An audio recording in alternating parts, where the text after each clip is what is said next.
Okey, Assalamualaikum warahmatullahi wabarakatuh. Pagi, apa khabar semua? Apa khabar Tuan Alif? Khabar baik, Alhamdulillah. Pagi. Ala-ala pagi. Dah tengah malam, itu pagi lagi eh. Macam mana dah start puasa 6 eh? Dah start Alhamdulillah. Hari ni first day, first day. First day. Oh, saya baru second day. Ada member dah habis lah. Dia orang hari ketiga tu dah balon lah. Aduh, baru betul lah. Oh, Alright, laju, so laju. betul lah, tu lah. So malam ni kita akan buat live personal coaching. Tapi sebelum tu kita nak bagi tahu lah pada semua yang menonton kita punya live ni. Kalau anda ada soalan apa semua, anda boleh komen. So kita akan paparkan soalan anda and kita akan kita akan cuba jawab lah sekiranya kita tahulah apa jawapan dia kan. Alright, so tanpa buang masa, kita ada lebih kurang 30 minit je untuk sesi ni. Tuan Alif, kita kenalkan diri sikit lah. Siapa Tuan Alif, Tuan Alif buat apa untuk kerjaya dan sebagainya. Silakan. Baik, bismillahirrahmanirrahim. Assalamualaikum warahmatullahi wabarakatuh. Baik, saya Muhammad Alif Haikal bin Muhammad Sopi. Orang panggil saya Alif Haikal. Saya adalah character building trainer untuk syarikat saya. Dan base saya di KL. Oh, KL. Yeah, KL. KL. Alright.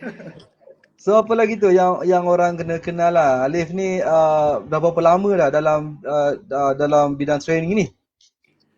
Saya kalau dalam bidang training bermula dulu-dulu tu, zaman-zaman start daripada bawah dulu tu, kita bermula 2012 sampai Okey. sekarang. Saya start bercakap kat depan 2014. Saya start bercakap kat depan. Ambil masa 2 tahun untuk dapat ke depan lah, okey. Dan bila dah boleh bercakap kat depan, saya juga salah seorang daripada trainer PU lah. Ada beberapa PU. PU Sufian, PU Rahmat. Pencetus Umar Ya, betul. Oh, beberapa PU Okey, so macam mana pengalaman bergerak, bermusafir, buat training dengan PU-PU kita ni? Alhamdulillah, okey. Alhamdulillah, so far so good. PU So far, so memang good, PU memang sangat-sangat supportive. Dia akan ajar kita satu-satu dan dia orang pun memang suka untuk share. Dalam perjalanan pun mesti share ilmu. Biasanya ilmu macam mana tu share tu? Ilmu yang pasal training ke ataupun ilmu macam ilmu agama kan, PU kan? Dia basically ilmu training lah.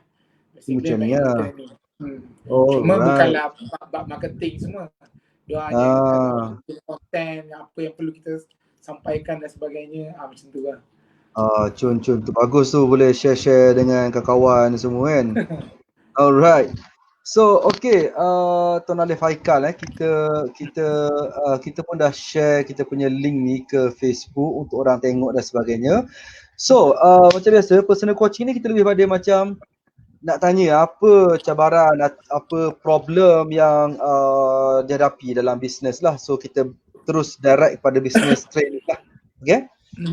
Business konsultan motivasi, konsultan latihan. So kita nak ke situ terus, okay?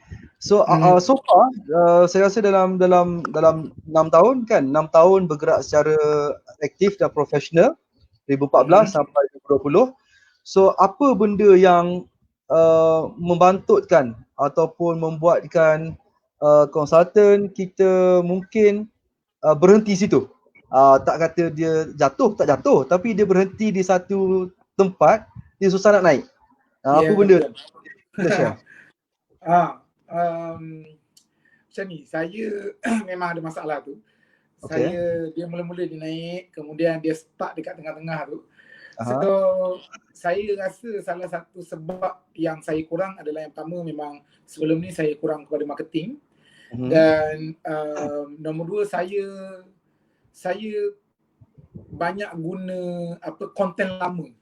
So saya rasa kena renew content. So saya macam nak tahu macam mana saya nak renew content dan jadikan content tu lebih mantap. Macam tu. Macam tu.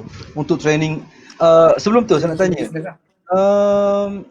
yang dengan PU tu satu company yang sama ataupun macam joint venture itu? Kita joint venture, cuma basically PU punya company lah yang akan ke depan sebab saya adalah sub trainer dia. Okay. Saya akan ambil beberapa slot, dia akan ambil slot. Faham. Yes ya, game PU kan dia. Faham. Kita faham lah. Kita faham cara tu. Biasa game selebriti ni gitulah, dia buat program 2 hari kan, 2-3 hari ke, dia ada slot-slot dia yang lebih dia akan sub lah pada trainer lain kan. Alright. Soalan kedua saya, kalau macam company Tuan Alif sendiri, okay, consultant Tuan Alif sendiri, fokus kepada siapa prospek utama kita? Pelajar ke ataupun sektor korporat ke, macam mana?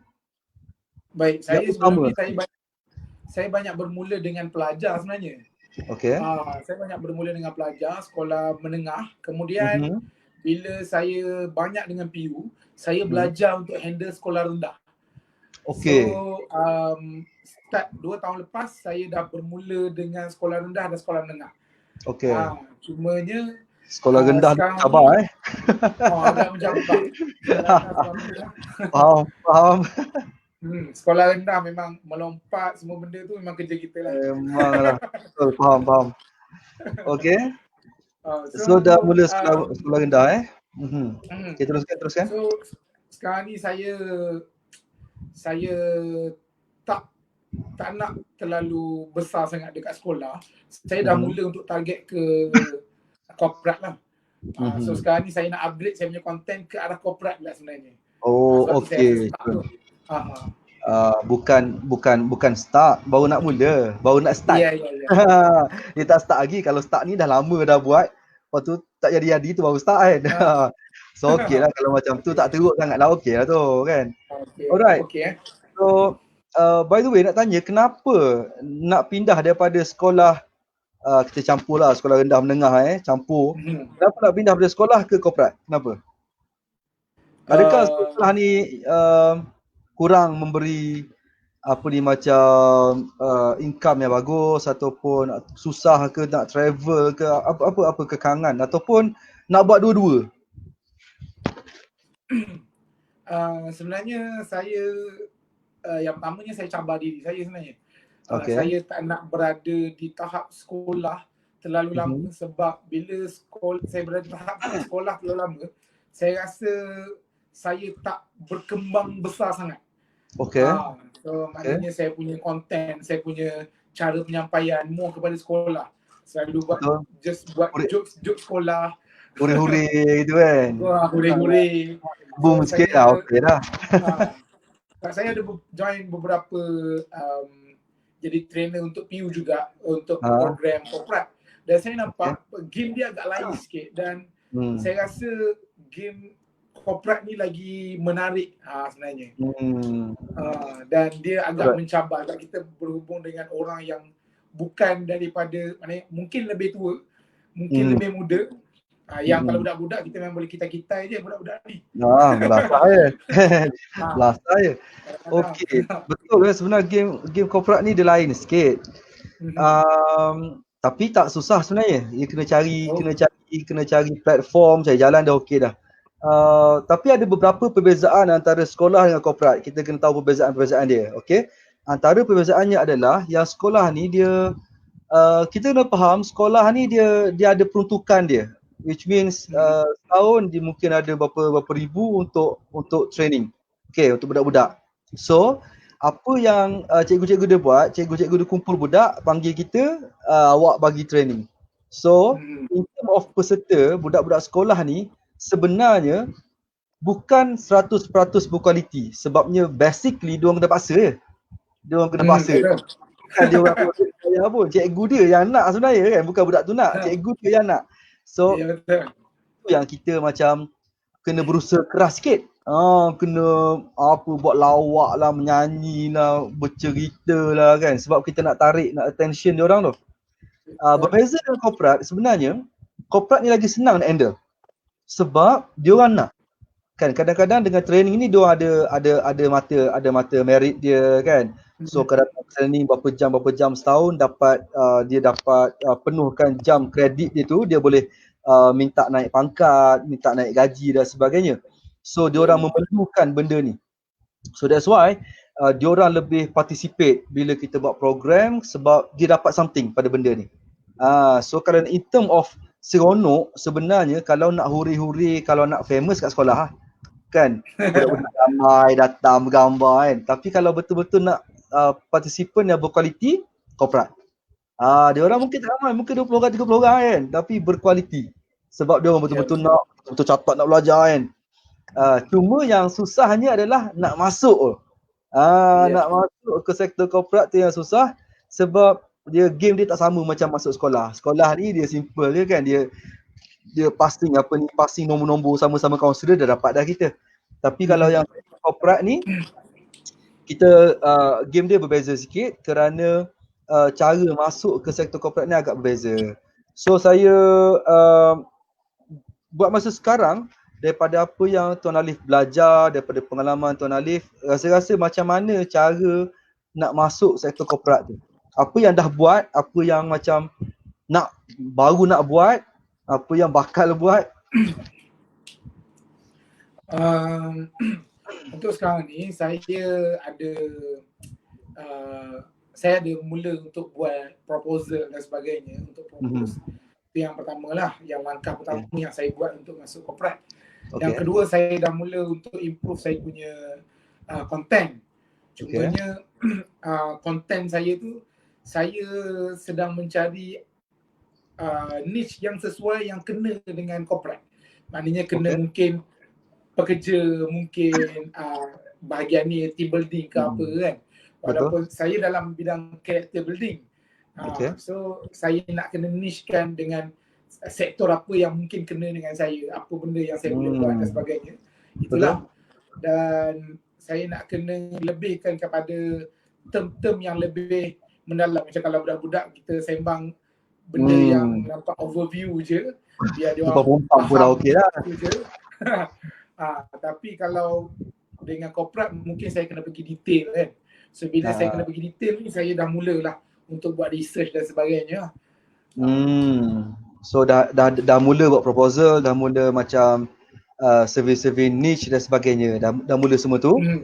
Dah ada yang jadi ke? I mean dah ada yang printed ke? Dah ada yang dah send ke orang ke? Dah ada ke? Ataupun masih lagi dalam draft? Saya masih lagi dalam draft sebab saya banyak cari rujukan kan. Betul. Saya tengok-tengok kan. Sebab saya rasa kalau saya pergi just langgar macam tu je agak berbahaya. So saya rasa macam saya kena buat betul-betul, tak sempurna tapi mungkin jangan ada yang silap. Macam tu lah. Ada yang silap tu terlalu besar. Jangan sampai orang ada nama buruk orang kata kita kan. Nanti kan tersebar benda tu kan. Dia kalau silap tak apa, yang tersebar tu masalah kan. Silap sama orang tak ada masalah. Benda dah viral tu yang masalah. Kan jangan panggil dia ni cakap mengarut. Sudah habis. Tiup nasi tutup terus. Okey, Jun. So saya dapat gambaran dah dekat mana kita sekarang. Okey, Jun. So apa yang saya boleh share dengan Tuan Alif sekarang adalah, pertama sekali, Tuan Alif kena tahu dekat sektor korporat ni ada 2 jenis training. Yang mana training pertama ni Tuan Alif dah boleh mula esok. Training kedua ni Tuan Alif mungkin perlukan setahun lagi untuk mulakan. Okey.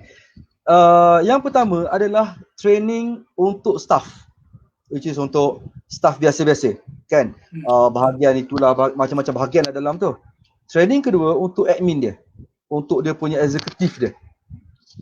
Yang staff ni biasanya admin yang akan kumpulkan diorang, admin kan pengarah dia akan kumpulkan diorang, CEO dia akan kumpulkan diorang untuk datang training.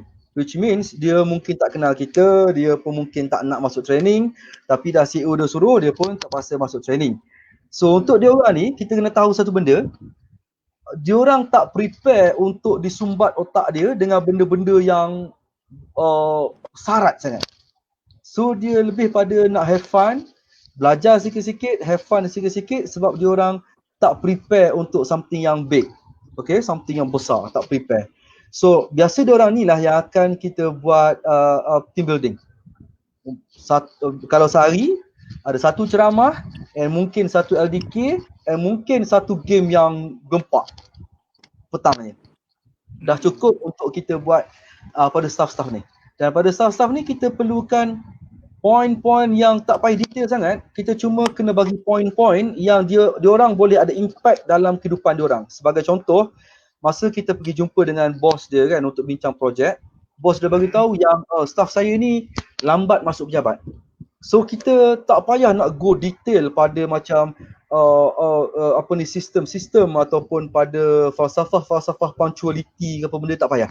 Kita just bagi something, tak kira lah kompleks ke simple ke, tak kira, yang penting diorang mula cepat, diorang mula awal masuk pejabat.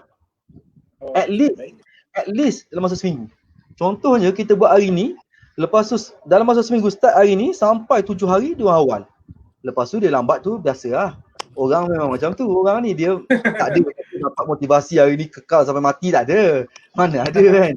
Dia dapat hari ni, tu yang kena renew. Tu yang bos-bos kadang-kadang dia buat program sekali setahun. Lepas tu dia expect staff dia cemerlang setahun. Mana boleh macam tu. Bukan suntik dadah ke jadi, tak ada. Ni main otak kan. Semangat. Malam nanti jumpa member kata, kau ni semangat sangat kan. Bukan naik pangkat pun, relax lah. Hilang semua semangat tu kan. Kita bakar dia sehari, member dia cakap 5 minit dia, hilang. Itulah manusia, memang macam itulah manusia. So apa kita boleh buat? Kita bagi input-input yang diorang boleh buat terus, boleh amal terus. Kalau boleh masa training tu bos dia nampak dah. Kita buat aktiviti yang sampai staff dia bergerak dengan laju, masuk dengan pantas, punctuality tu ada.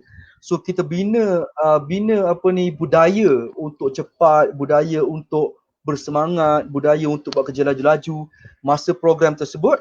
And kita bina juga budaya yang dia boleh amalkan lepas tu. Sebagai contoh kita sebut, kita ciptalah satu ayat, contohnya siapa lambat kita tinggal, contohnya.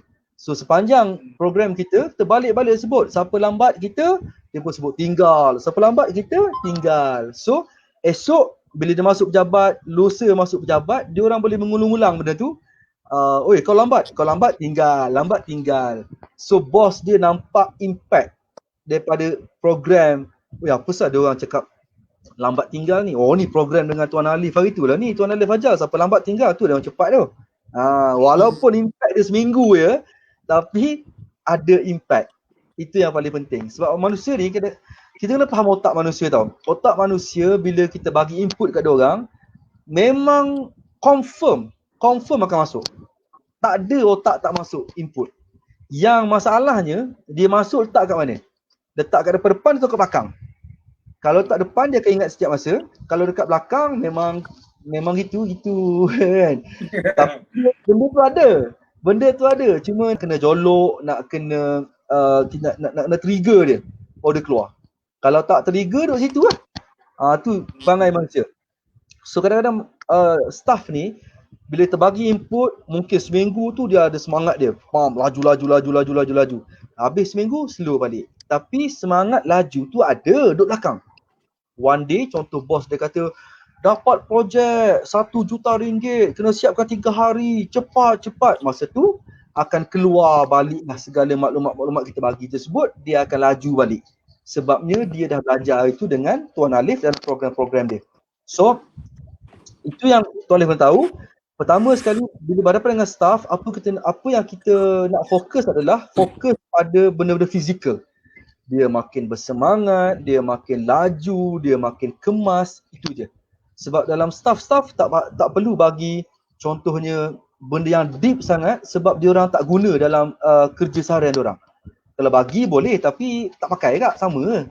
Okey. Seperti yang bos-bos ni dia panggil kita berceramah pada anak buah dia. Dia nak anak buah dia berubah secara fizikal. Kan? Kalau kau faham tapi fizikal sama je. Tu bos tak nak. Bos nak kita bagi point pada staff-staff dia berubah secara fizikal. Pakaian makin kemas, punctuality makin bagus, makin cepat, makin laju, makin tepati masa. So benda fizikal tu nampak, barulah bos tu akan puas hati. Saya selalu sebut bos sebabnya yang akan bagi payment pada kita, yang akan bayar servis ini adalah bos tu. That's why kita kena buat bos tu happy. So bila dia bayar kita, macam kita lah. Kita beli nasi goreng Pattaya. Kenapa? Sebab kita nak rasa nasi goreng Pattaya. Kan? Kalau kita nak misuk, buat apa order nasi goreng Pattaya? Baik order misuk. So bila dia minta Tuan Alif, dia bayar Tuan Alif untuk buat staff dia punctual, itu yang dia nak. Kan? Kalau dia bayar kita untuk staff dia punctual, tiba-tiba staff dia dapat pengajaran apa? Oh, kita kena menghormati bapa. Tiba-tiba. Kan? Bayar nak suruh punctual, tiba-tiba dah habis hari, apa yang awak belajar? Saya belajar untuk menghormati mak ayah saya. Memanglah bagus hormati mak ayah, tapi bukan tu sebab bos tu bayar. Faham tak? So, kita kena bagi apa bos tu nak. So, bila bos ni, apa yang dia nak performance. Company dia sale makin banyak kan, performance makin bagus. So untuk sale makin banyak, performance makin bagus, sikap yang kena diubah. Sikap lambat, sikap perlahan, sikap tak boleh kerjasama kan. Tu yang perlukan character building, team building tu. So kalau kita boleh offer benda tu, kita boleh selesaikan masalah tu, bos-bos ni akan bayar kita untuk mengubah environment dan juga mengubah mood syarikat tersebut. Itu satu.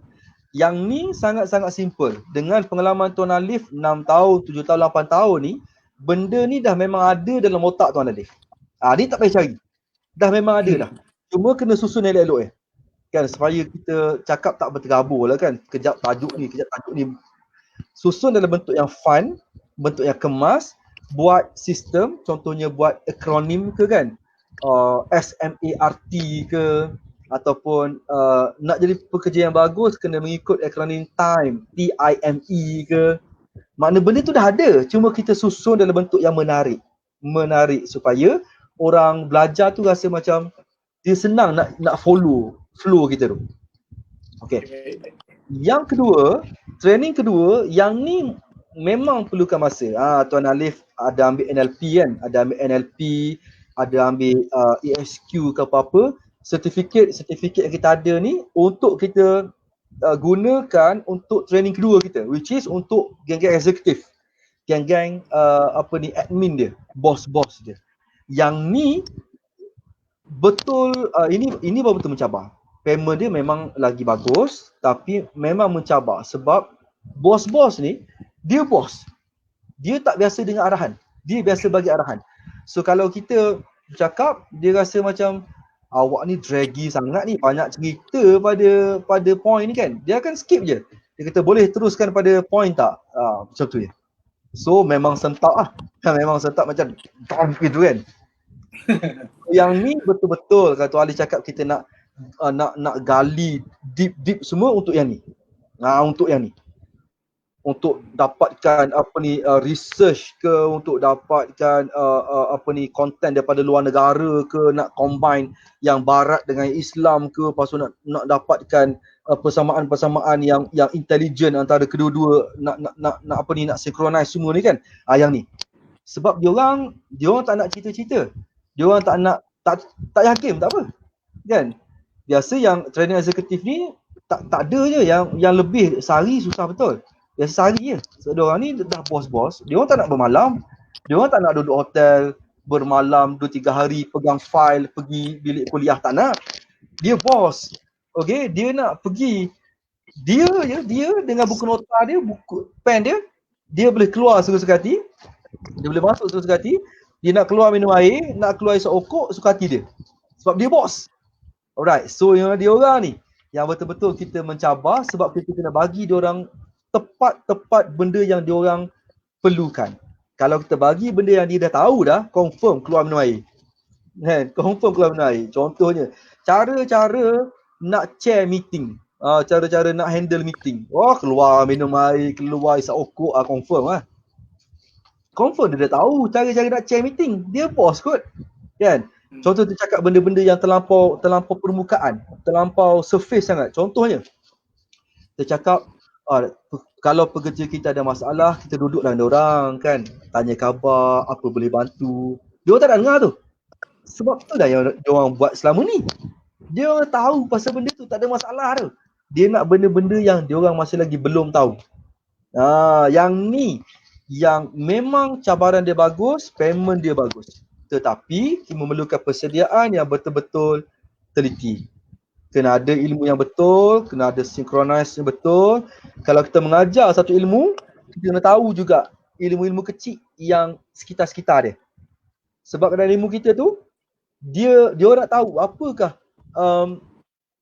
kaitan dia, macam mana kita nak synchronize ilmu Tuan Alif ni dengan benda-benda lain dekat sekitar ni. Contoh kan, kita nak ajar character building ataupun nak ajar pasal team building. Bukan nak buat team building, kita nak ajar team building. Macam mana bos-bos ni boleh build team dia. Boleh, macam mana bos-bos ni boleh balik dan boleh membina team yang bagus. So, kita mengajar team building. Tiba-tiba dia sentuh pasal account. Dia sentuh pasal maybe marketing. Kan? Saya nak buat team building, lepas tu macam mana saya nak apply team building ni dengan sistem-sistem yang Tuan Alif buat dalam sektor marketing. Macam mana saya nak buat benda ni daripada ejen-ejen saya. So kita tak ngajar pasal ejen, kita tak ngajar pasal marketing, kita ajar team building. Kalau cakap tak tahu, sebab kita tak study pasal benda ni, dia akan rasa macam tak boleh nak apply pada benda lain. Kan? Tapi kalau kita prepare, boleh apply. Macam mana saya nak build team ejen saya, okey. Tuan boleh jumpa ejen sebulan sekali, sebulan 2 kali, bagi dia content, bagi dia flyers untuk dia ada bahan untuk dan sebagainya. Mana-mana ejen yang berpotensi, kita call dia dengan kerap supaya dia rasa lebih connected dengan kita. Nampak tak? Walaupun kita ajar team building, tetapi kita boleh apply pada benda-benda kecil di sekitarnya. Jadi yang ni baru bos tu akan rasa macam kalau dia kabur-kabur tak nampak pun, bila dia terangkan macam ni, dia akan nampak ni rupanya perkaitan team building dengan kita punya bisnes kita, company kita dan sebagainya. Alright, so yang last kali saya nak bagi Tuan Alif, in term of ilmu, saya rasa Tuan Alif kalau untuk buat team building pada staff, saya rasa dah lulus, boleh buat sekarang kot. Cuma sekarang tak boleh lah, sekarang PKP kan. PKP. In term of untuk admin tu nanti, sekarang masa terluang yang Tuan Alif ada, Tuan Alif, apa yang Tuan Alif kena buat adalah Tuan Alif kena present dia, kena adjust presentation dia. Make sure dia nampak cantik. Sebagai contoh, nama program. Kalau dengar macam tak best, buat nama best. Nampak tak? Kadang-kadang benda konten sama tapi nama dia tu tak menarik. Kan contohnya, mari tajuk program. Mari membina pasukan. Rasa macam mak ai boring gila kot. Kan? Macam mesti boring penceramah ni. Padahal penceramah tu bagus. Tajuk dia tu membuatkan orang fikir kita boring. Mereka nama yang nampak energetic, nampak best, nampak orang rasa macam gempak gila kot. Kan kadang-kadang produk-produk kat luar sana, kadang-kadang tak ada kilang pun, tak ada pejabat pun, tak ada HQ pun. Dia punya barang-barang kat rumah je. Tapi nama dia gempak gila. Contohnya apa? Produk kecantikan kan. Beauty Skin International. Ambil kau. International, benda kat rumah je. Kan? Tapi orang tengok Beauty Skin International. Uish, mantap nama kan. Nama mantap ni. So mesti tu yang kita nak buat dengan kita punya bisnes kita. Sebagai konsultan, kita kena buat modul yang nama dia gempak. Kemudian modul tu pun kena nampak gempak. That's why kita gunakan akronim ke, gunakan sistem ke, gunakan gunakan apa-apa rumus matematik itu supaya nampak tu gempak. Sebab ilmu ni sifat dia kalau tak disusun, dia berterabur dalam otak. Kan? Contoh saya tanya Tuan Alif sekarang. Satu soalan pasal team building. Memang boleh jawab. Memang sebab benda tu dah ada dalam otak. Tapi kalau tak susun, dia akan keluar suka hati dia. Apa yang terlintas itulah keluar. Tapi kalau susun, contoh saya tanya kan, macam mana nak bina tim yang bagus ya untuk bisnes? Tuan Alif terus cakap, nak bina tim bagus, ingat ingat rumus dia A, B, C. A tu apa? A ni kena ada A ni bla bla bla. B ni apa? B ni kena ada beauty contohlah kan. C kena ada apa? Kena ada crack contohnya. So nampak hebat sebab ada sistem dia. Jadi bina benda-benda macam tu, perbanyakkan supaya orang tanya je keluar sistem. Tanya keluar sistem. Orang nampak lebih tersusun. Okay? Benda dah ada dah pun. Padahal benda dalam otak tu lagi banyak daripada yang tu sebenarnya. Kalau nak ikut dalam otak ni kan, nak bina tim yang bagus bukan ABC. ABC ni sampai Q pun ada lagi. Kan? Tapi untuk business purpose, keluarkan benda tu supaya cantik. Sama juga dengan semua bentuk presentation. Contohnya, gambar kita, video kita, nama modul kita, warna rasmi company kita, warna rasmi modul kita. Semua benda yang berbentuk presentation untuk dipersembahkan pada orang, modify semua benda tu supaya cantik. Bila cantik je, orang lebih bagi perhatian. Sebab ilmu Allah ni semuanya cantik. Kan? Ilmu Allah ni semuanya berharga, semuanya bermanfaat, semuanya cantik. Cuma kadang-kadang kita present tu, orang tak nampak cantik tu. Orang nampak macam, ni ceramah biasa je ni. Dia tak dengar lagi. Kan? Dia tak dengar lagi tu ceramah. Dia rasa-rasa je. Dia ada suuzon lah. Ada prasangka buruk lah bagi kita. Ada persepsi negatif. So, make up dia punya nama, make up dia punya modul, make up sistem dia, make up warna-warna yang kita gunakan. Macam Tuan Alif sekarang ni nampak macam ada rambut baru ni, baru lepas gunting rambut ni kan. Ni penting lah kan, presentation ni, ada baju Haikal lagi. Ni semua ni presentation. Okay, so macam kita sekarang, saya background saya buku-buku kan, ada rak. Tuan Alif background macam bilik hotel apa dia ni. Dia punya nampak eksklusif. Ni kan kat rumah? Kat rumah. Kat rumah tapi nampak kemas belakang tu kan. Ni semua presentation. Ni semua presentation. Itu penting. Bahagian lain tak payah kira lah. Yang lain tak payah kira lah kan.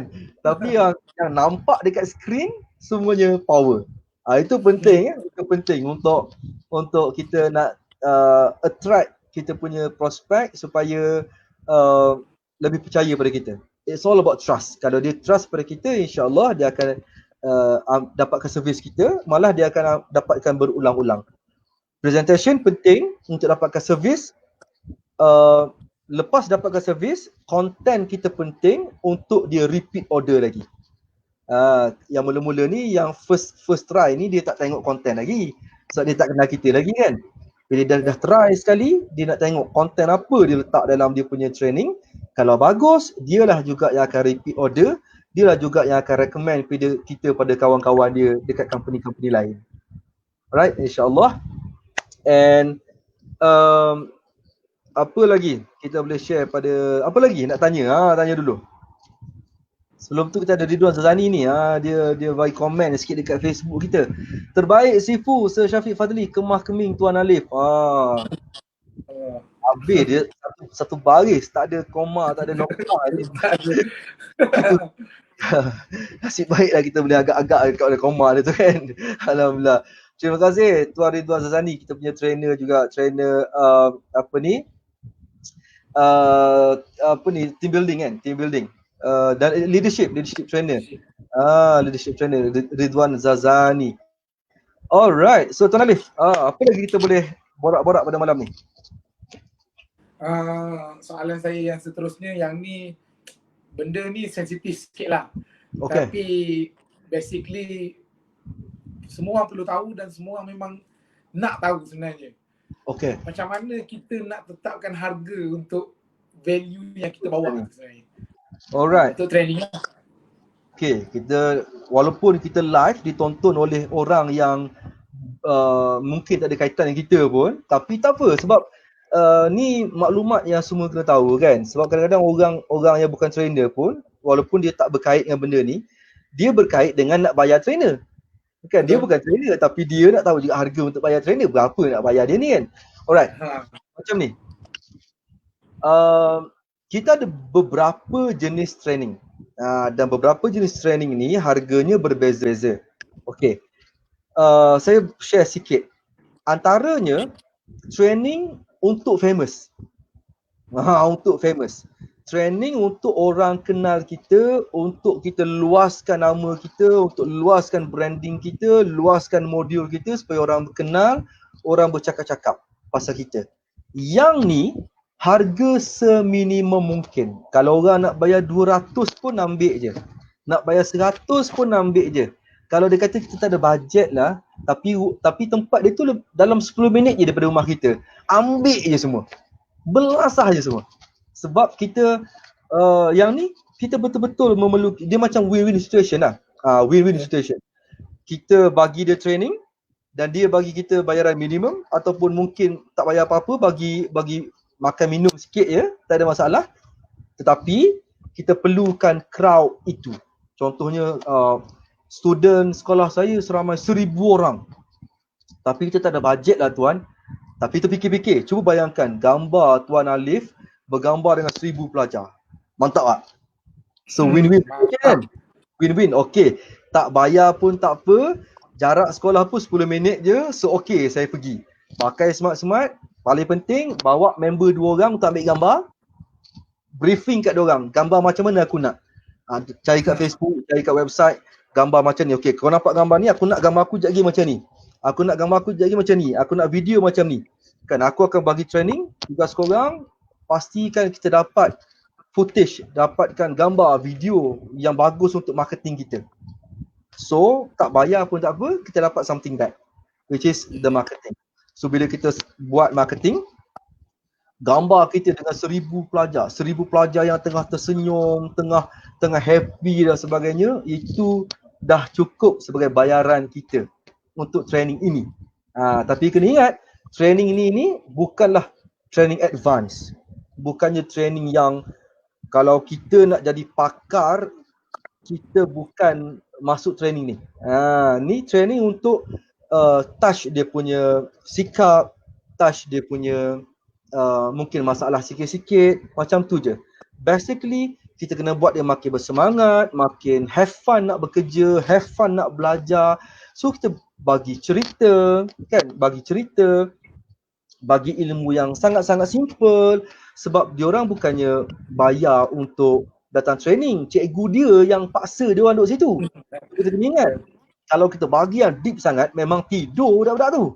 Kan? Contoh dia, 76 tips untuk habis lah. Habis 76 tips memang tidur terus. So kita bagi 3-4 tips je. So budak-budak yang datang ataupun staff-staff yang datang macam mula-mula tu dia macam nak tak nak aje kan. Alah, kena paksa datang, duduklah kejap, duduk belakang-belakang je kan, main telefon dekat belakang-belakang kan. So kita kena tarik perhatian diorang dengan cerita-cerita, dengan benda-benda have fun. So mungkin sejam, 2 jam tu yang betul-betul dia rasa seronok, dia rasa dia gelak ketawa dan sebagainya. Yang ni kita kena betulkan persepsi masyarakat. Kadang-kadang ada masyarakat fikir macam motivasi ni dia nak buat lawak je, nak seorang gelak aje. Dia apa lagi? Dia bercerita je, kan? Lawak, gelak, bercerita, sedih-sedih kadang-kadang cerita pasal kan dosa ke mak ayah. Itu bukan bercerita, kan? Orang tak faham.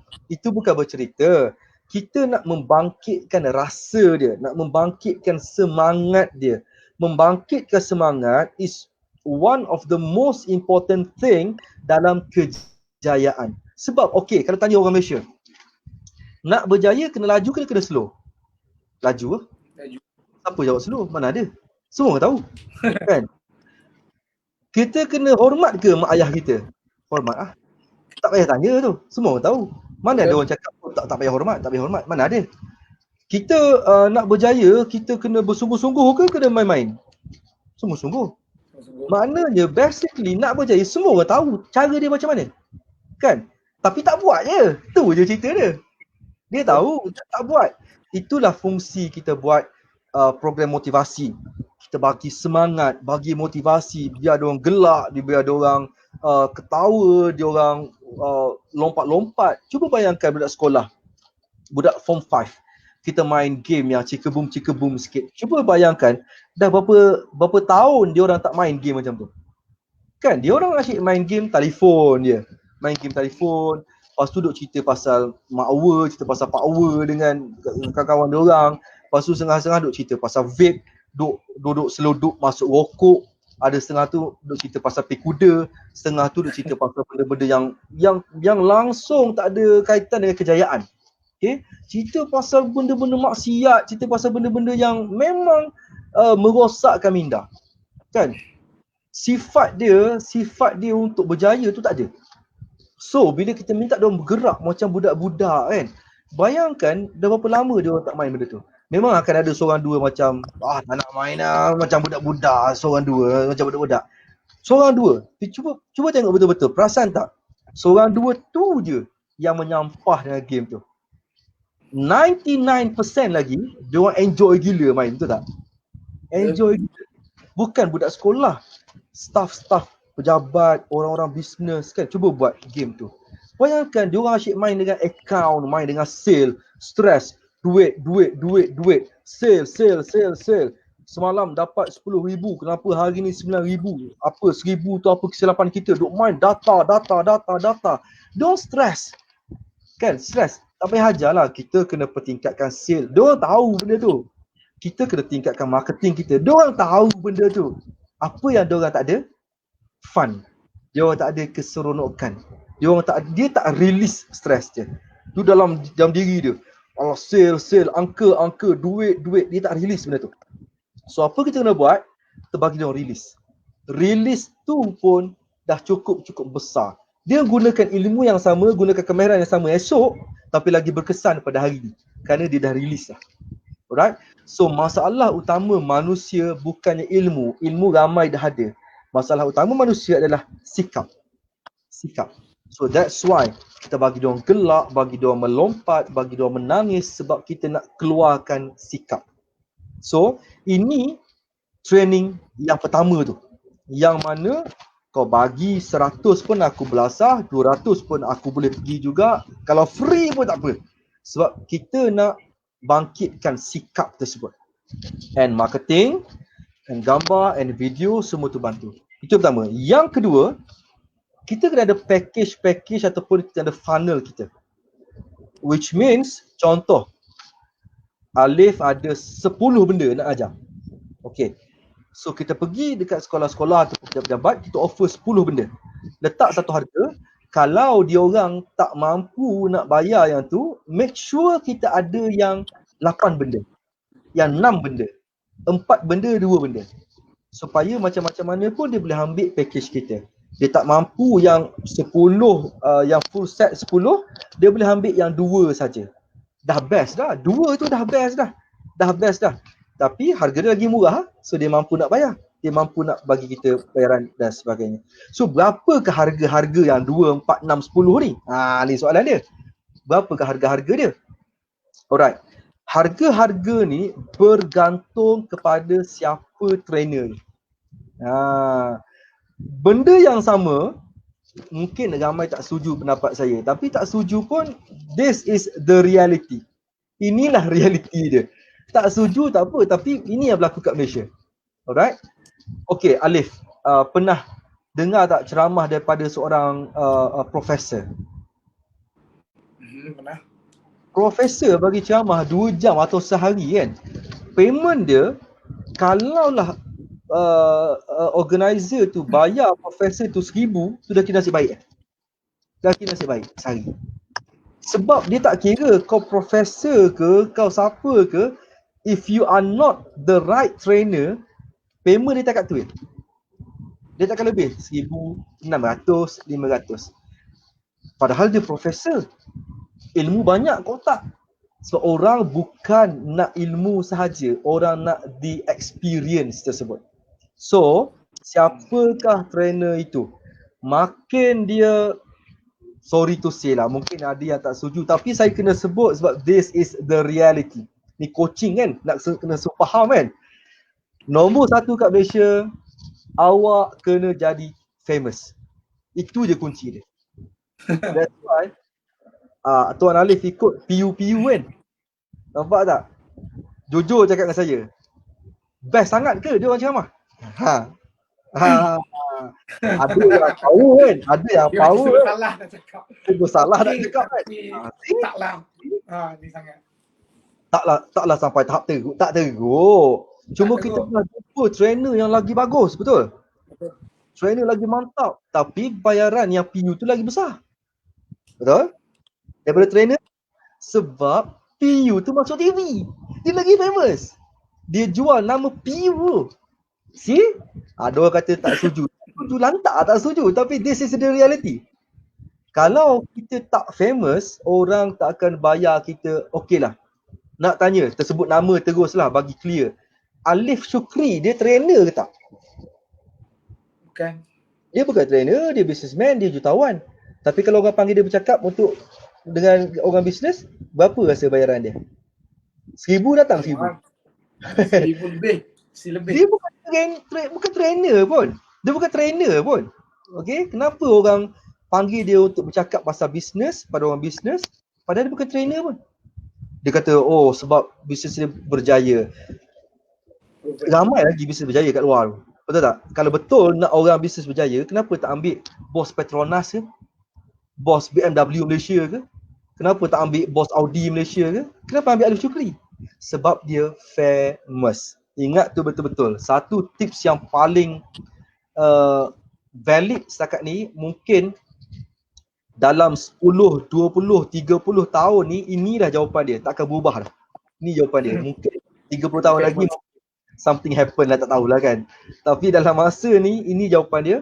You have to be famous, then people will pay you better. Apa yang orang famous cakap, kan, bayaran dia 2,000, orang tak famous cakap benda sama, bayaran dia 200 Padahal benda sama. Benda sama. Alright? So, bergantung pada famous tak famous. Kalaulah Tuan Alif, kita ambil yang tengah-tengah, sederhana. Taklah kata tak famous sangat. Taklah kata famous sangat. Tengah-tengah. Tengah-tengah. Biasanya program sehari kita boleh dapat konten yang bagus, audience yang bagus, kan, tak ada apa-apa masalah, dapat dalam 1,000 ke 2,000 sehari. Itu program training. Bukan camp yang tak melibatkan game-game pelik-pelik, tak ada. This is training sahaja. Kalau ada game pelik-pelik tu lagi tinggilah harga dia kan, sebab kita nak bayar game-game tu lagi kan. Nak bayar Flying Fox ke, nak bayar kayak tu suku kira pula. So ni training saja 1,000, 2,000. Itu kalau training biasa. Tapi kalau kita boleh offer lagi banyak lagi, contohnya Tuan Alif offer certificate ataupun offer apa lagi, nak bawa selebriti datang jenguk sekejap kan. Kita punya program sehari, selebriti tu datang buat sharing setengah jam. Dah boleh upgrade lagi kita punya package kita. Dia boleh pergi sampai ke maybe 7, 8, 9, 10 ribu sehari. Okay, sehari. Itu yang biasa, bukan biasa, pertengahan. So ada yang lagi rendah and ada lagi tinggi. Sorry to say, sebenarnya tak perlukan artis, tak perlukan selebriti. Trainer biasa pun boleh dapat mencecah 50,000 sehari. Tu bergantung pada famous lah. Bukan artis, bukan selebriti, bukan orang TV. Dia trainer sahaja, tetapi dia boleh up to 50,000 per day. Sebab dia famous dalam bidang dia tersebut. Alright? Dan ada juga yang gunakan modul yang sama, jangka masa yang sama, satu hari juga mungkin 100, 200 je. Benda yang sama. Saya pernah jumpa, bukan pernah jumpa, selalu je jumpa. Selalu je jumpa kan. Trainer-trainer yang mungkin tak ada coaching, mungkin tak ada panduan yang betul kan. Duk buat program-program, saya tengok modul dia macam modul yang macam tinggi lah juga modul dia ni, tapi dapat payment 200, 300 sehari kan. Padahal modul dia hebat, modul dia power, tapi setakat tu je orang sanggup bayar. Dia up je 1,000, dia ada hak nak up sampai 1,000, nak up 100,000 pun tak ada masalah. Tapi orang tak sanggup nak bayar. Kalau orang tak sanggup nak bayar, bermaksud kita dengan modul kita tak sampai tahap harga tersebut. So awak nak up 1,000, Awak siapa? Modul awak ni modul macam mana? Orang tak tahu. Okay. Satu yang kita kena buat, pertama kita kena famous. I'm not saying yang Tuan Alif kena uh, install TikTok joget-joget tu. Itu memang cepat dia famous tu. Itu cepat dia famous. Tapi famous benda tak guna lah. Famous tak guna tak boleh. Dia kena famous benda. Okay? Benda berguna. So, do something supaya orang kenal Tuan Alif, orang kenal nama Tuan Alif, kenal brand Tuan Alif, kenal modul Tuan Alif secara betul, secara di dalam dasar yang benar lah. Jangan buat benda-benda mengarut. Kan? Nak famous kejap je, buka baju, pusing-pusing baju famous lah. Instagram dah famous lah kan. Dia macam dia ni tak betul lah, famous lah. Tapi tu bukan yang betul. Pastikan orang kenal kita, kenal branding kita, stay dengan warna, stay dengan brand, stay dengan kita punya trademark, stay macam tu. Bertahan selama a few years, insya-Allah orang akan kenal kita. InsyaAllah kenal kita. Dan bila orang kenal kita, payment kita akan dapat sewajarnya. Tak kata tinggi, sewajarnya. Kan tinggi sangat kan orang kata, ya apa trainer ni, kan orang cakap juga kadang-kadang. Ngajar ilmu tak ikhlas, mahal sangat. So jangan sebut payment tinggi lah. Sebut payment sewajarnya. Macam tu. Sewajarnya. Saya pernah jemput selebriti lelaki ke kita punya program. Payment dahsyat, tinggi. Sharing dia basic gila. Sharing basic gila. Kan? Senang cerita, sharing tu kalau kita Google pun ada. Bukan kata Google, sharing tu tak payah trainer yang share. Peserta program pun boleh share. Benda simple gila. Tetapi sebab dia selebriti, sebab dia famous, bayaran dia mahal. So itulah yang berlaku dekat Malaysia sekarang. That is the reality. Suka tak suka kita kena hadap benda tu. It's all about the name. Nama kita, populariti kita, itu menentukan. Dan seterusnya lepas nama populariti tu barulah modul kita, company kita, team kita, gambar-gambar kita, tu it comes next. Nombor satu, kita kena akui, it's all about the popularity. Saya pernah ceramah dekat universiti kan, payment agak okey lah, best. Saya tanyalah kan, kalau macam pensyarah ataupun Profesor Madya datang berceramah kan, payment dia macam mana? Macam ni ke? Dia orang cakap tak, payment lagi rendah pada ni. Padahal kita bukan profesor pun. Kita tak ada pun PhD, tak ada. Tapi sebab orang lagi kenal kita, so payment kita lagi bagus daripada orang yang ada PhD tersebut. Macam tak sihat lah sikit. Macam persaingan kurang sihat kan. Tapi that is the reality. Itulah realitinya. Saya cakap tak sihat pun macam tu juga jadi kat luar. Sama macam macam tu lah. Sama macam produk kecantikan ke apa benda kan. Kadang-kadang orang yang tak famous tu, produk dia lagi bagus, ingredient dia lagi bagus. Orang yang famous tu yang timbang kilo kat kilang kan, yang dalam tong tu. Lepas tu dalam tong tu juga dah bagi pada syarikat A, syarikat B, syarikat E, sama je semua. Tapi sebab dia famous, dia orang lah yang jadi idola lah, pujaan lah orang Malaysia sebab dia famous. Toket-toket tudung pun sama, kadang ciplak je orang je, tapi sebab dia famous, dia lah idola kepada geng-geng baru nak up ni.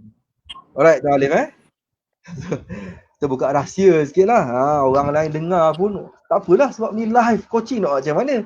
Siapa suruh tanya? Alright. So kita ada soalan akhir ke kalau ada? Oh by the way, kalau penonton ada soalan boleh letak dekat komen. So kita akan up dia punya soalan tu macam ni lah. Macam yang kita buat sekarang ni. Kita up dia punya soalan dekat live macam ni kalau ada soalan Okey, Tuan Alif, kalau ada soalan terakhir. Soalan terakhir kalau saya apa yang saya belajar sebelum ni, kalau nak marketkan diri kita, once kita kena selalu expose diri kita dekat media sosial lah. Itu yang paling utama lah. Tapi kadang-kadang saya kadang-kadang merasakan saya punya penulisan ni, saya tulis tu, saya rasa macam orang kata saya tulis tak habis. Tapi sedangkan saya rasa saya dah tulis betul-betul, maknanya orang tak faham apa yang saya tulis sebenarnya. Oh, dia kata tak habis tu kenapa? Sebab tergantung ke macam mana? Dia macam, oh benda ni, ialah saya tulis mungkin saya akan sentuh ke atas. Orang nak deeper lagi sebenarnya. Maknanya kita kena tulis semua sekali. Cerita ke konten? Konten. Konten macam training lah, mengajar something. Oh, okey. Saya bagi contoh, saya bagi macam mana cara nak ubah hidup. Yang pertama kena solat, betulkan solat. Dan saya bagi satu contoh. Dan orang macam, benda ni ada khilaf, benda tu. Saya macam saya macam, orang pun kata kau sembang tak habis. Alamak, kita macam saya pun fikir macam mana nak bagi nampak penulisan saya ni jadi nampak tak terlalu orang kena fikir deeper dan menarik semua orang untuk baca.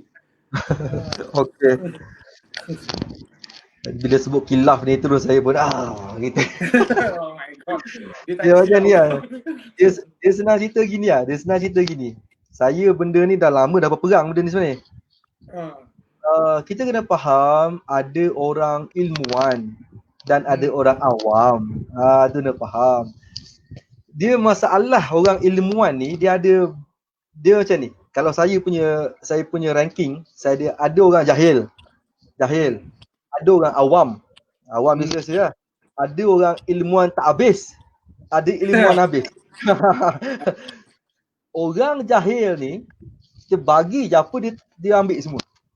Sebab dia tahu dia jahil. Kan contohnya dia tanya macam mana bang saya nak ubah hidup saya. Okey, awak jaga solat. Dia jaga solat. Dia tak tanya dah. Dia jaga solat ni. Sebab dia jahil. Dia tahu dia jahil. Yang kedua orang awam sama tak? Macam mana bang nak ubah hidup saya? Awak jaga solat. Dia pun akan jaga solat. Mungkinlah dia akan borak-borak sikit dengan member dia, tapi dia akan ambil apa cakap. Sebab dia orang awam. Masalah sekarang orang yang ilmuwan tak habis. Orang ilmuwan habis tak ada masalah. Contoh, orang tu betul-betul alim kan, dia banyak ilmu. Kita tak nampak dia orang gaduh-gaduh debat-debat tak ada. Dia orang relax itu kan. Contoh Imam Syafi'i sendiri. Imam Syafi'i banyak fatwa dia, pendapat dia tak sama macam imam yang lain. Malah Imam Syafi'i ada juga fatwa dia tak sama macam guru dia. Kalau ikut dah kita belajar dengan cikgu kita punya fatwa sama dah ada cikgu kita kan. Dah kita belajar dengan dia. Tak sama. Tapi pernah tak Imam Syafi'i mempertikaikan guru dia? Tak pernah. Kan? Malah dia kata, ni pendapat saya, kalau anda jumpa dalil lagi bagus daripada ni, sila abaikan pendapat ni, ikut yang tu. Relax je. Orang ilmuwan habis ni relax je. Yang masalah ilmuwan tak habis ni. Bila semua benda nak petikai. Dia baru buka YouTube, tengoklah video-video ustaz duk mengajar kan. Ustaz kata ada khilaf. Oh dia pun seronok nampak bijak sikit. So bila dia cakap contohnya kena jaga solat ni kita kena angkat tangan, contohlah kan letak ibu jari kat telinga. Dia pun ada khilaf. Ada khilaf.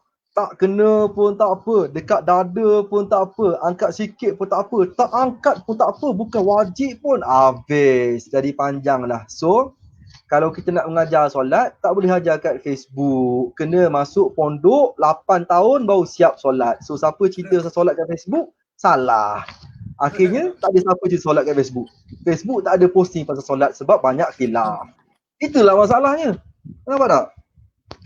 So yang jenis cerita banyak khilaf ni kita nak faham. Kita tulis kat Facebook untuk orang awam.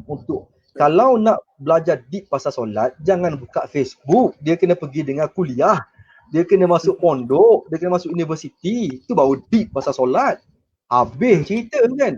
Ibu jari, jari kelingking, mata tengok mata mata tengok sejadah, hati lahirkan perasaan apa. Itu kita tak cerita kat Facebook. Kan?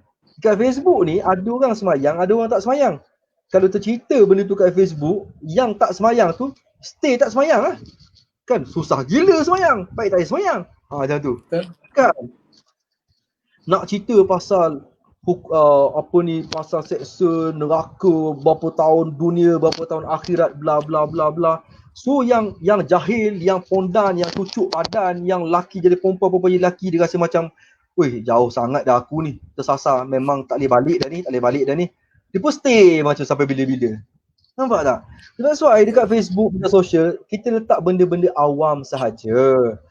Jaga solat awal waktu, benda-benda biasa. Awal waktu, jangan main-main, solat berjemaah, itu je. Kalau tanya macam mana yang deep tasawuf lah apa benda, itu tak boleh cerita kat sini. Itu cerita dalam kelas-kelas lain. Sebabnya bukan semua orang nak tahu pasal benda tu. Bukan, orang nak tahu pasal benda basic-basic. So orang yang ada cerita-cerita pasal khilaf-khilaf ni kan, kalau saya memang buat erti tu. Saya biar gitu je. Lantak engkau lah. Kadang-kadang ada orang ni, sorry to say lah kan, bukan semua. Pengalaman saya, sebahagian dia orang yang duduk serang-serang ke Facebook orang, khilaf itu ini, sebenarnya nak tunjuk pandai sebenarnya. Nak tunjuk lagi pandai pada kita. Tu je sebenarnya. Sebab dia belajar banyak, tapi tak ada orang tanya. Dia belajar banyak, tak ada orang jemput ceramah. Dia dah membuat-buat dalam otak ni kan ilmu ni. Nak cerita ke orang ni. So dekat Facebook lah tempat dia, di mana bila ada orang sebut je, ni tidak setinggi yang aku belajar ni. Aku tunjuk sikit apa yang aku ada. Itulah masalah. Tuan-puan, tak salah nak belajar ilmu banyak-banyak, tapi salurkan di tempat yang betul. Salurkan pada orang yang betul-betul nak tahu. Saya pernah cerita betul Tuan Alif saya pergi Kenduri. Lepas tu ada seorang ustaz ni, ustaz muda. Tak ada siapa-siapa tanya dia. Dia duduk seorang-seorang di tepi tu. Dia duduk seorang-seorang. Lepas tu dia pun start borak dengan somebody. Dia kuatkan suara dia. Dia kan? Awak kerja apa? Oh, saya kerja kontraktor. Itulah. Awak kerja apa? Dia pun kata, oh saya belajar kat pondok. Tiba-tiba semua tengok kat dia. Dia gunakan suara yang kuat. Satu tempat tu dengar. Saya belajar kat pondok 8 tahun. Oh, setiap hari belajar. Pagi kitab ni, tengah hari kitab ni, petang kitab ni, malam kitab ni. Kecil-kecil dia. Lepas tu dia pun start berceramah. Tak ada siapa tanya. Kita belajar kitab ni, dia ada banyak khilaf ulama, ada pendapat ni. Lepas tu ada golongan Wahabi, yang Salafi lagi, Ahlussunnah wal Jamaah. Tak ada siapa tanya. Lepas tu dia pun tanya orang, apa yang awak tahu pasal solat kan? Orang tu pun jawab lah, solat lah. Dia pergi syarah pula solat pada orang tersebut. Solat ni hati kita dekat mana? Hati kita tu kata apa? Masa sujud dia fikir apa? Bayangkan, tempat tu tempat kenduri. Tempat kenduri. Itu masalah tu kenduri tu. Kalau dekat masjid, waktu kuliah, okay, very good. Tempat kenduri, orang pergi nak makan, orang pergi nak jumpa pengantin, kan? Atau kalau kenduri arwah ke, orang nak tahlil, bukan nak dengar ceramah. Itulah yang membuatkan ilmu-ilmu yang bagus. Ilmu tu bagus, saya tak kata tak bagus. Ilmu tu bagus, tetapi salurannya, platformnya, masanya tak betul. So apa yang berlaku pada hari tu, memang ramai orang yang duduk dekat-dekat tu dah mula enjak-enjak dah makin jauh dah. Last tinggal dia dua orang tu je lah duduk borak. Tapi walaupun dia dua orang, dia kuatkan suara dah supaya semua dengar kan. Dia orang makin kuat makin lari, Macam tak betul. That is not the right time. Okay, bukan masa yang betul. Ilmu tu betul. Ilmu very good. Ilmu bagus. Tapi masanya tak betul. Sama nak macam Facebook. Kan? Ilmu yang dia komen tu betul, baguslah kan, dia nak rujuk daripada nak gunakan Yusuf Qaradawi ke Mutawalli Sya'rawi ke, nak up to you lah, tak ada masalah lah kan. Tetapi that is not the place, not the right place. Ada tempat lain lagi yang boleh kita pergi. Macam currently dekat Malaysia ni ada golongan yang suka bam orang ni. Dia bam seorang-seorang dia je kat Facebook. Orang tak peduli pun. Tapi bila orang yang dia hentam tu ajak dia berdebat, tak debat pun, lari je. Lari. Kalau saya sebut sekarang malah sebut lah. Tapi ada lah saya sebut sekarang, boleh reference sebanyak Bila orang yang dihentam tu minta berdebat, tak pergi, lari. Kan? Lari. Sebabnya dia seronok bila dia hentam seorang-seorang. Kita kena ingat ulama-ulama yang ilmuwan habis ni, ilmuwan belajar habis ni, dia orang betul-betul terbuka dia punya, kan? Dia sangat-sangat terbuka. Saya kata harus, awak kata apa? Makruh. Okeylah, apa dia boleh buat? Gitu je. Tak ada kata, tak boleh, kena harus. Awak makruh, awak silap, mana boleh makruh? Harus. Tak ada. Ulama-ulama dia buat fatwa, ini fatwa saya harus. Fatwa awak kata makruh. Apa boleh buat? Khilaf antara kita merupakan rahmat untuk umat, kan? Suami isteri sentuh, batal wuduk dia. Tapi ada ulama khilaf kata tak batal. So disebabkan ada ulama khilaf kata tak batal, maka jadi kebaikan untuk orang-orang yang pergi umrah, yang pergi haji, yang rapat-rapat duduk tawaf, semuanya boleh menggunakan pendapat ini supaya kata tak batal, senang dia buat umrah. Kalau kata batal, susahlah sikit. Kan? Itu khilaf yang sebenarnya bagi rahmat pada umat. So kalau yang macam-macam ni Tuan Alif bagi je konten yang mana rasa macam nak perbetulkan kita apa, cakap terima kasih, poin yang sangat bagus. Selesai. Tak payah kita nak layan dia orang, sebabnya benda ni kalau kita layan khilaf dia, kita kena ingat ada 1000 yang khilaf. Kan datang 1000 orang, macam mana? Masak berasap Facebook kita. So terima kasih, apa yang bagus. Good job, well done, have a nice day. Pagi, Assalamualaikum. Gitu Habis. Senang. Alright. Aduh, tengok yang baru-baru ni kan, Ustaz Abu Syafiq lah, apa benda lah. Dengan Amin Idris. Pumpam. Ajak pergi court, tak ada, tak pergi pun. Pumpam kat Facebook, sedap kan. Ajak pergi court, tak pergi pun. Itu je lah. Right, Tuan Alif? Hopefully coaching kita malam ni hopefully dapat bagi manfaat pada Tuan Alif dan juga pada yang menonton. Macam okey tak malam ni? Okey. Terbaik. Okey lah terbaik So lama kita tak jumpa dalam Phoenix Circle So macam ni boleh bakar sikit Terbakar sikit. InsyaAllah nanti habis bila waktu yang sesuai kita akan buat perjumpaan Phoenix Circle Untuk pengetahuan semua, Tuan Alif ni salah seorang kita punya Phoenix Circle, di mana dalam circle ni kita mencipta trainer-trainer yang berkualiti. Okey, supaya tak jadilah pencamah-pencamah cendawan yang jenis muncul ceramah. Kita nak pastikan trainer kita berkualiti, Tuan Alif and the gang berkualiti, barulah kita semua dapat bagi manfaat yang maksimum kepada masyarakat. Itu yang kita nak sebenarnya, kan? Bukan nak jadi kaya raya pun, jadi trainer ni tak kaya pun, kan? Kata trainer jadi jutawan ke apa benda, tu bukan kita punya matlamat lah, apa benda lah macam tu, kan?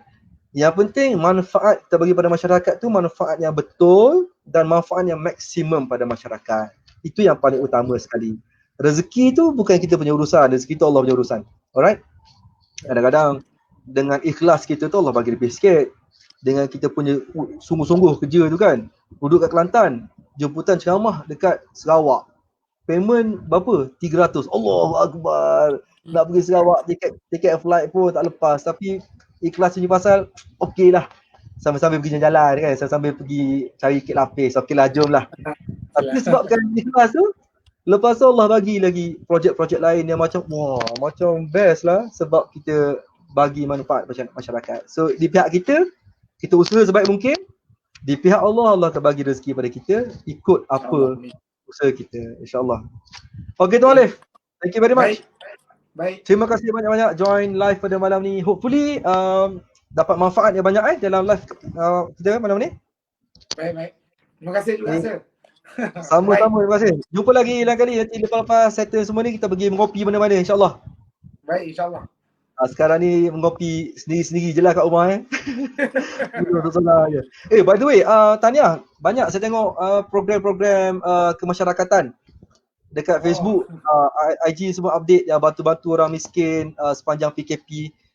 Very good, sebab memang orang miskin masa PKP ni memang susah kehidupan diorang, sebab PKP kan, nak kerja, bukan malas tak nak kerja, tak boleh kerja. Kalau boleh kerja confirm dia pergi. Tak boleh kerja. So kesian.